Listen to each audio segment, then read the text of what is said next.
नमस्कार दोस्तों, स्वागत करते हैं आपका हमारे चैनल में। तो दोस्तों, जीवन में कई बार हमारे कई ऐसी समस्याएं आ जाती हैं जिनका हमें कहीं भी समाधान नहीं मिलता है।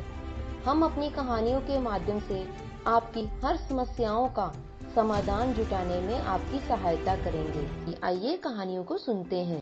एक लप्सी एक तपसी था। तपसी तो भगवान की तपस्या करता था और लप्सी सवा सेर की लस्सी बनाकर भगवान का भोग लगाता था और लोटा हिलाकर जीम लेता था। एक दिन दोनों लड़ने लगे। तपसी बोला कि मैं बड़ा हूँ और लप्सी बोला कि मैं बड़ा हूँ। इतने में नारद जी आ गए और पूछा कि तुम क्यों लड़ रहे हो। तो लप्सी ने कहा कि मैं बड़ा हूँ और तपसी ने कहा कि मैं बड़ा हूँ। तपसी बोला, मैं सारे दिन भगवान की पूजा करता हूँ। तो नारद जी बोले कि मैं तुम दोनों का फैसला कर दूंगा। दूसरे दिन तपसी नहाकर आने लगा तो नारद जी ने 1.25 करोड़ की अंगूठी उसके आगे फेंक दी। उसने आंखें खोलकर देखा तो 1.25 करोड़ की अंगूठी पड़ी थी। तब तपसी ने वह अंगूठी उठाकर गोद में ले ली और तपस्या करने लगा। लप्सी सुबह उठकर नहाकर 1.25 सेर लस्सी बनाकर भगवान का भोग लगाकर लोटा हिलाकर जीमने लगा। इतने में नारद जी आ गए और दोनों को बिठाया। तब दोनों पूछने लगे, नारद जी अब आप ही बताइए कि हम में से कौन बड़ा है। तब तपसी ने कहा कि मैं बड़ा हूँ। नारद जी बोले, तू जरा अपना घोड़ा तो उठा। घोड़ा उठाया तो 1.25 करोड़ की अंगूठी निकली।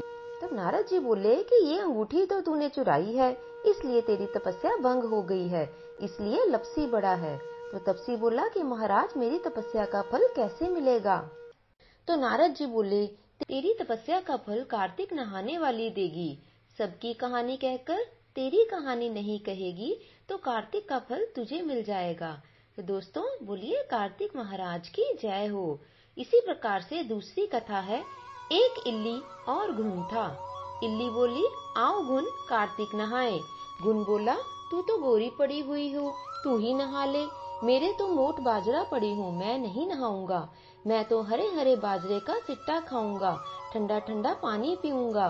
बाद में इल्ली तो राजा की लड़की के पल्ले लगकर चली गई और गुण नहीं नहाया।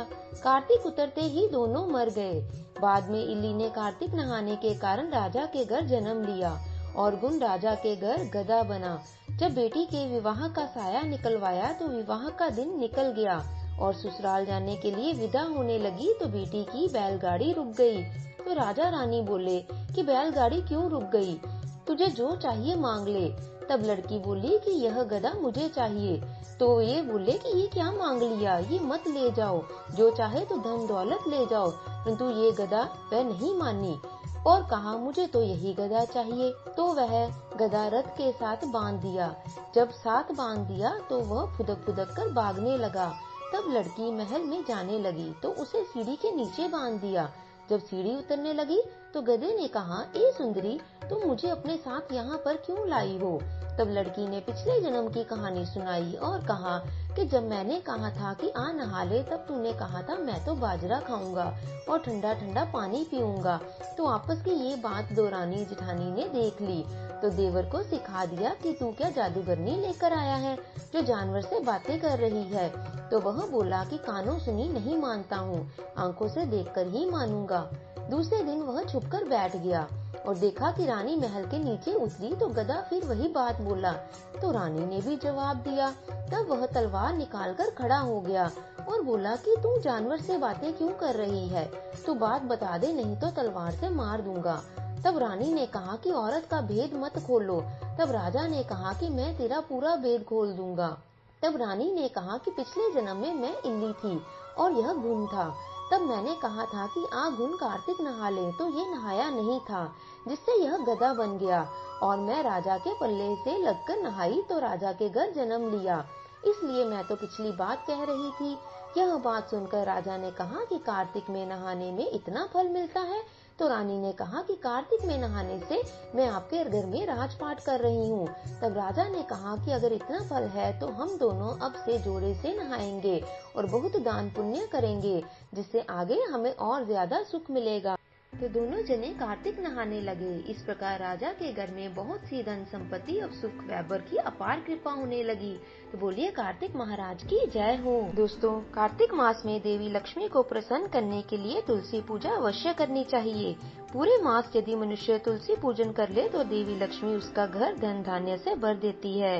तो आइए मिलकर बोलिए जय तुलसी मैया की, और तुलसी मैया आप सब पर अपनी कृपा को बनाए रखे। तो दोस्तों, आशा करते हैं आपको हमारी आज की यह कहानी अच्छी लगी होगी। कहानी को सुनने के लिए आपका बहुत बहुत धन्यवाद। अगर आप हमारे चैनल पर नए हैं तो हमारे चैनल को सब्सक्राइब कीजिए और हमारे साथ इसी तरह की कहानियां सुनने के लिए जुड़े रहें।